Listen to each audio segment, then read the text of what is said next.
barbering. You've been cutting a long time? How many years? Any specific brand you used before? Yeah? Well, habla español. That's here in the gun for brown. Because I'm using this client and he has a lot of gaps in his beard, you can see there's a lot of gaps. With a razor, it's very difficult to make it look sharp because there's not as much hair content there if you're trying to keep it up. So today I'm going to show you how to enhance his look and make that edge line look sharper, even being a European client, even though the market today dominates in the African American and Latino community. Those are the ones truly using color at a high level. So with this stencil that gives you all the lines you need, forehead parts designs is transparent so you can enhance yourself like I do before work, and then you can bend it and flex it, but it stays straight and true and it doesn't warp. Hey, you can come sit up here wherever, man. Fill up any shit you want.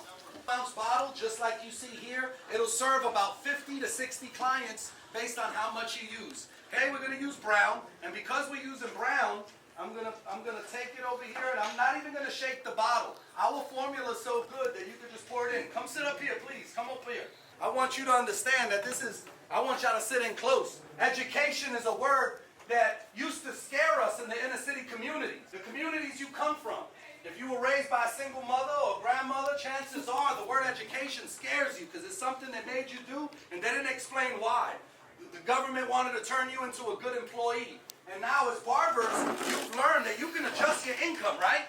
You can go from $0 an hour to $100 an hour based on your clientele availability and the professionalism that you've put behind the medical professional service. Now, as a doctors of hair and skin, your clients see you 10 to 1, 20 to 1, 30 to 1 on their doctor and dentist combined on an annual basis. The ability to truly take it to the next level is where you fetch more money, and that's why you're here today. And so here's the math. I'm going to tell you the math. As I test blow this color in brown, I always test fire. I was in the Marine Corps for 20 years. Before I left the wire, I took my M16 and I put one into the dirt. If it was good there, it's going to be good outside the wire. I'm not going to wait till outside the wire to figure out I got a problem.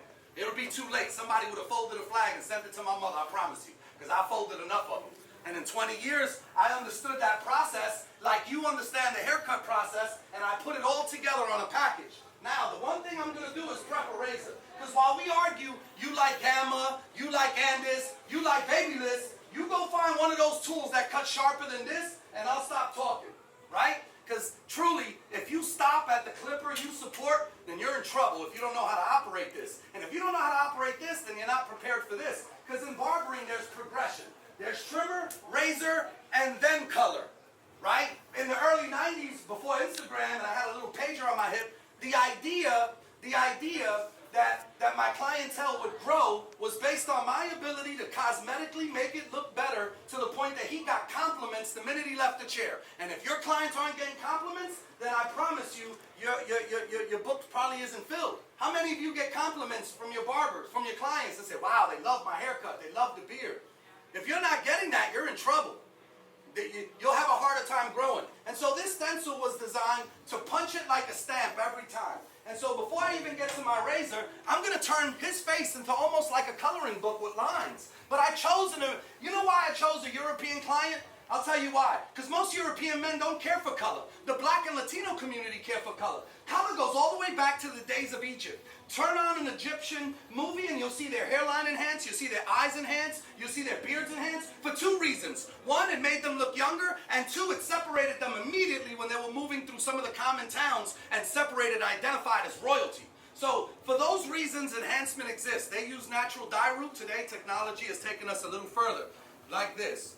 And so watch and observe. I'm going to take this natural cut. Now, if this was a natural cut done today, this morning, based on what I'm seeing with the fade and the haircut, what would this fetch in Jacksonville, Florida? I'm not from here. How much would he pay naturally for this service? Applying semi-permanent Hevie Enhancement, not anything else, because we stand alone. You can't compete when you can't compare. One of the rappers said that. I heard that on the way here. I forgot his name.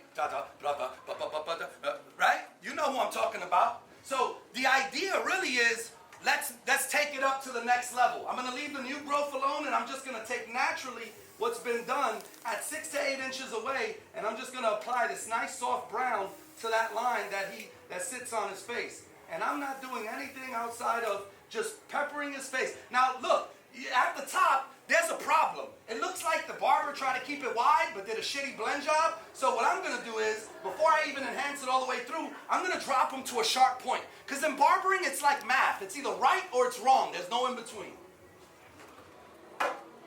And so, yeah, here's the spray on his face. Here's the process. I spray the model, I spray the client, I wipe the stencil clean. After I wipe the stencil clean, I want to apply heat to it. How many of you ever seen, like, Pimp My Ride or one of them auto shows where they paint cars? Do they paint it outside in the rain, or do they keep it in the oven? In the oven. And why the oven? What does it do? Help me understand why an oven. Help your buddies going, what do you mean an oven? Why? What does an oven have to do with barbering? You must be Hispanic, because Hispanic people know that. They're good painters, aren't they? And so you get this nice brush in the system. And this brush is designed for two reasons. One, when you paint the car, I'm not going to use a wired brush. What happened to the paint? So I'm going to buff it and smear it. And first, I'm going to apply the heat that's going to seal it. So, this got to get plugged in. All right, forget the heat. I'm not even going to use the heat, because the heat would normally seal it, like I said, right? So let's just talk about the durability of this product. I'm just going to start brushing it. I'm just going to start brushing it, and I applied it about how many minutes ago? Maybe a minute, 2 minutes? That's it. It's done. It's on his face. Now, like I said, I'm going to take this razor, and I'm just going to dry shave a nice point in. And you're like, damn, he's dry shaving them. Did that hurt you, sir? Do you know why it didn't hurt? Who can tell me why it doesn't hurt? Because you scratched the skin out. I stretched the skin. That's one answer. What's the second answer? Pressure. No, it's the tool. The tool has a tang. What's a tang? You're a barber? What's a tang?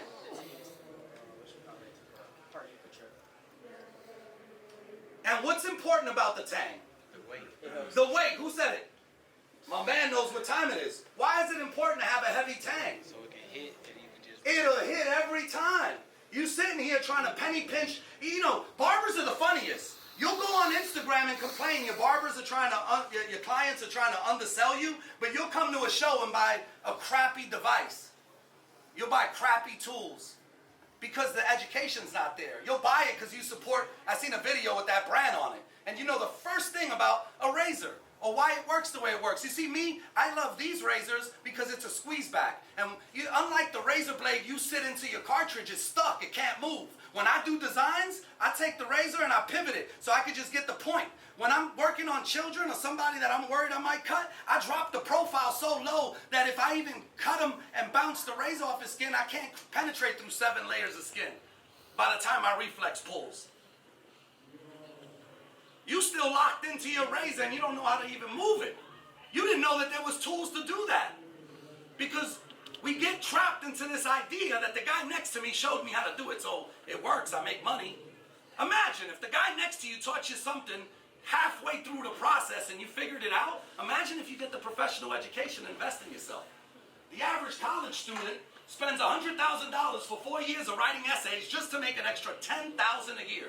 If you add $5 to every haircut and you average 10 haircuts a day, that's $12,000 a year. And you could do that in 1 day at a show. Imagine if at every show, instead of getting drunk and acting like a fucking retard, you actually took the time to find one product that'll raise your income $5 a service. How many services a week? How many services a month? How many services a year? You start to realize that you don't need more clients to make more money. You take that client and introduce products during the consultation. Why? So that when he likes the product you offered, you don't send them down to the corner Chinese store to pick it up. Now you have it available and you spike the ticket $20 before you turn the clippers on. Because during my consultation, if he's doing this type of cut, I got 5 different products that'll work for him, that are water soluble, protect hair and hairline, and add the difference between walking down the aisles of Walmart and having a true professional that understands that you're looking for something that's gonna make sense and preserve the look you're trying to create, and then reapply it between the service times, whether you have a 7-day, 10-day, or 15-day frequency. Frequency. What is frequency? Frequency is the difference between white clients and black clients. It has nothing to do with color. The average white boy wakes up 8 months later and says, fuck, dude, I need a haircut. He pulls out that extra 20 and he gives it to whoever cuts the hair regardless, because he knows he brings you 8 months worth of new growth. My client sit in my chair every 7 days. He can't tip me because he has to factor me into his budget. When your clients factor you into your budget, they pay Verizon $100 a month. At $50 a haircut, that's every week, that's $200 a month. You'll be damned to call Verizon and say, hey, I know I sent you $200 this month, but me and my wife want to tip you now. How does that sound? Never, not ever. I ain't calling the cable company because I was able to watch the Mayweather fight without interruption. Here's an extra $20. My ass, it better fucking work. It better work every time I turn on that pay-per-view channel. Because I know I'm paying for it. Every week, like clockwork. So stop complaining that your clients don't tip you. If they are tipping you, chances are he sees you. Either you're doing a phenomenal job and he has to tip you, or it's just to the point where his frequency, it really doesn't matter. So he adds an extra $10. Maybe you squeeze them in between two knuckleheads that were fighting over your calendar. I don't know. These are the things I see in the barbershop. And so while I use the stencil to enhance it, I wish I had a blow dryer working, but I'm glad it's not working so I can show you that. Now, like I said, I didn't clean any of the new growth. I'm going to clean the new growth now with the razor, and I'm just going to, again, slide. I dropped them to a point, and I'm going to slide the razor and just meet the enhancement where it's at. Look at the difference now between what he has than what he came in with. You heard me outside, I use this spray because for two reasons. One, it's a cologne aftershave, and it really smells amazing. If you've never smelled that before, my clients go crazy over that smell. The minute that holding spray cracks, the look is gone. The minute he dances one reggae song, or one salsa, or one bachata, today I want to spray his face, because no client would go home after receiving this type of work and spray his face with aftershave to remove it. Because the education is simple. If you're using Topic, you got to tell that client, hey, keep it dry. There's rules, right? Because if he doesn't, he's going to look like an idiot, and chances are you'll lose him as a client because you embarrassed him in public.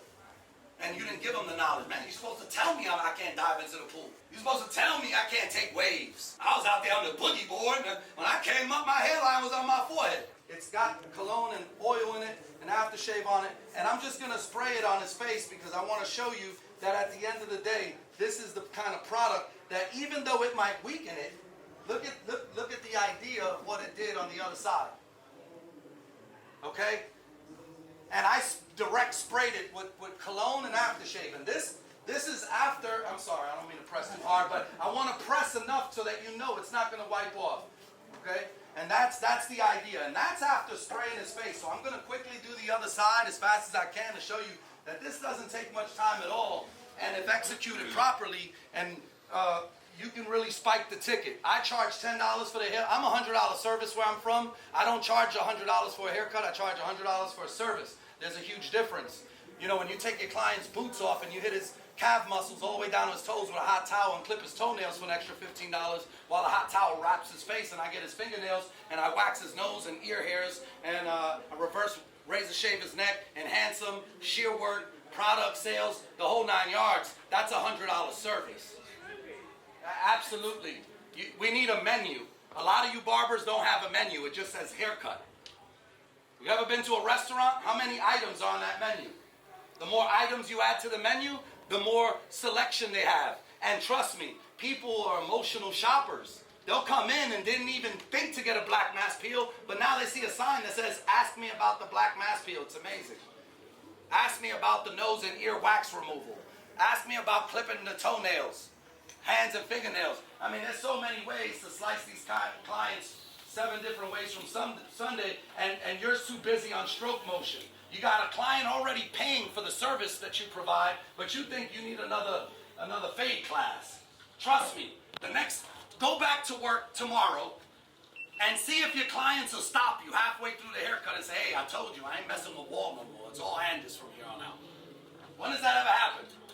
You ever had a client stop you and say, yo, bro, stop using the Andis on me, man. Let's try those wall liners. No, right? What do they care about? The result. You're sitting there stacking tools on the station like an idiot, and the client's like, I hope you don't charge me more because he bought that piece of shit. He ain't even used it once yet. It's just sitting there like a trophy. Imagine walking into your doctor's office and he's got 50 drills on the table, and it's supposed to be routine surgery. I'd be nervous. I'd ask my doctor, like, hey, doc, what's up, man? What's up with all the drills? I thought this was routine.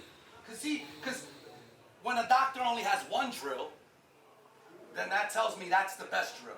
That's the only drill. I'm paying you for this service. Isn't it funny, an insurance company will insure your car, but they won't insure the two largest cells in the body, hair and skin, but society requires you to maintain a grooming standard for your job, for your profession?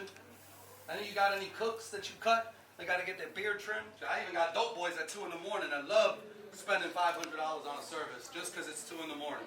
Just because they want to get me out of bed and show everybody on Instagram they can do that. I'll get out of bed for $200, 30 minutes. And he brings you a blunt. I'm sorry. I love my profession.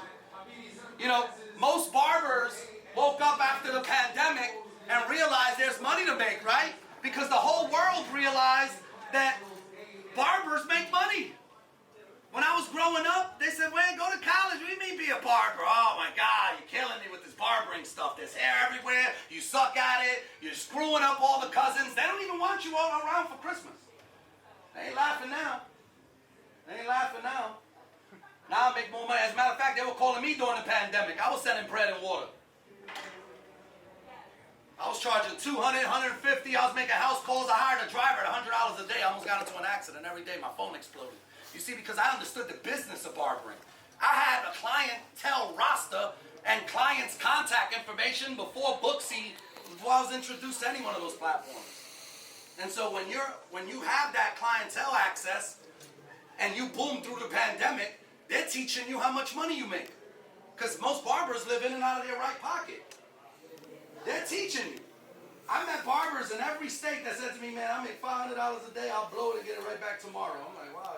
What happens to the barber that called me from Chicago and said, "Yo, I got into an argument with my girlfriend because I found her texting one of the barbers from the shop and I punched the wall and broke my hand." Yes, he went from $175,000 a year booked to broke with one right hand because his fist looked like a cotton swab the next day. They had him wrapped up in 2 casts. Sure, right? What do you mean? We can insure our hands? I was like, "Oh, yeah, you're in trouble. You're going to have to work it all back from the bottom." I said, "You cut with your left hand?" He said, "Hell no, I can't." You ever try cutting hair with your left hand? Good luck. And so the idea was for me to just show you how this works and then obviously be able to switch. Now, if I had a client in the chair after him and I needed to switch between black and brown, it's nothing more than a gun change. I haven't even cleaned it yet. As a matter of fact, I'll show you how I clean it after I spray it. Because after each client, you reset your station. When you reset your station, what happens? You dust off your tools, you clean, you charge everything back up. I turn it on, and I pull the trigger, and I watch it blow. Every time. This is the black. This is black. Look how that spraying right out the box. I mean, it's been sitting there all day, right? You didn't see me pull it out of nowhere else. And so when you clean the gun, there's a pin on the inside. It's simple. All you got to do is pull back the hammer that retracts the needle, and then you take this thing right here called the Hevie Airbrush Flush. This is a new bottle, so let me pop it real quick. You take this flush or strong alcohol. I don't care what you use. I prefer to use my product because it lubricates too. It lubricates, it disinfects. It's not just alcohol. Alcohol dries. And alcohol doesn't do what this does, and I'm going to show you in a second. So the gun is off. I'm going to keep it off. I'm going to pull the trigger back, and I'm just going to Q-tip it. You see the little dot that came out? That's about the size of a rat's nostril. That's what the air and the compress and the color's coming through. You got to keep that clean between clients, right? So that's the first step. The second step is, this is black color, so I don't waste any money. You can pour the color back into the bottle. As a matter of fact, if I didn't want to use a compressor, I could use a dye brush, pour it on a plate, and do the same job. Same process. Instead of compressor, it's dye brush, blow dryer, duck brush, razor finish. So now I pour the color back into the bottle, because we don't waste no money. There's no oxidation. Unlike those other products, you got to shake like a salt shaker just to get it to mix before you pour it into the bottle. Now I'm going to clean out. This is where you want to turn on your camera. This is where you're going to tell people, "Yo, this product does this." And they're going to go, "No way, I've never seen that." They're going to go, "I'm telling you, he did it in the class." "Well, did you record it?" "No, I'm telling you. Check it out. Check his page." "I got to go." So that's the first cleaning. Here's the second. You ready? The gun is off. If I was to turn on the compressor, look, the tank is clean, right? There's no color in the tank. When I turn on the compressor, though, look, it's still blowing color. You see that? So here's what we're going to do. I'm gonna pour it in here, and I want you to see what it does, and I want you to ask yourself, how long did it take before I saw a reaction? Here we go. The color's coming out of the gun. So between cleaning it like this once every couple days and Q-tipping the front between clients, I got barbers calling me saying, yo, after learning how to clean that gun, there's 12 guns in my shop and they each pay me $20 a week to keep them clean. You woke up on a Sunday to come learn it. That's why education is key. Look at the color. Now, notice, the color's coming up still, right? Now watch. That's color still coming up and flush coming out. I'm going to point it this way. I don't want to spray you. This is a very toxic formula, but safe enough to return to color, and I'll show you how I return to color. This is what you get today that you may not get on the floor. Look, it's still pulling color up. It's still pulling color up, and I'm spraying flush out, right? So once I'm done, I'm going to go ahead and take this, and I'm going to pour it in a sink, a trash can, whatever. This is less than an ounce. An ounce is 29 cc's. This is 9 cc's short of an ounce, and you get 2 of them. Why are they plastic? Let me explain the science, okay? If you ever see a compressor with a metal tank, run. And he walked in, he said, you ready to buy your first Mercedes? He said, tell me what the emblem means. That little 3-star thing, right? What does that star mean? Somebody tell me. What does it mean? What do you think it means? What do you think it means? We know it represents something. What does it represent in your minds when you hear the word Mercedes? What does it represent? Class. What else? Luxury. What else? There's no wrong answer. Because that's the reason it brought you there. But then when you go there, you realize it has nothing to do with that. The 3 stars represent 3 different modes of transportation. They've dominated since the beginning of time. Air, land, and sea. I'll be platforming with Dior and Gucci on a runway here real soon. Stay tuned. I'm on Hevie Enhancement. And that's it, man. That's it. That's the color. That's the enhancement. That's what we do as a brand. Yeah, man. Go back and affect your communities. You guys have a voice much bigger. You could put a thunderbolt in a little kid's head who grew up with no dad and probably acts just like his mama because the idea of acting like a man doesn't even occur to him. His idea of a man has been broken by the fabric of that woman that's been scorned. And so when you put that thunderbolt in him and you pound him on his chest and you treat him like a man, the idea then translates on the court and remembers that all this attention you gave him and all that confidence you instilled in him knocks down the game-winning shot. That's how it works. He gets on his knee and proposes to his wife. He goes in for that job interview and gets